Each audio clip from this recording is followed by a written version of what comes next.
సాయిచంద్ గారు కాలం చేసిన తర్వాత ఆ గిడ్డంగుల చైర్పర్సన్గా మీ కోడలు కూడా కొన్ని రోజులు చేసింది. అయితే ఇన్ని బాగానే సంపాదించుకొని ఉంటుంది, అన్న కూడా కొన్ని సంపాదించి చెప్పాడు. అంటే మీకన్నా చాలా బెటర్ ఉంటుంది. మీకు ఏదైతే కేసీఆర్ ఇచ్చిన డబ్బులు దాన్ని ఫిక్స్డ్ డిపాజిట్ చేసుకొని కేవలం నెలకు 10,000 రూపాయలతోటి ఉండరు.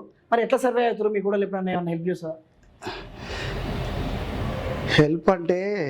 హెల్ప్ అనేది లేదు మాకైతే, కానీ అంటే మేము వాళ్ళకి కానీ అంటే మా కోడళ్ళకి మీరు వాళ్ళకి హెల్ప్ చేసే స్థితిలో లేరు.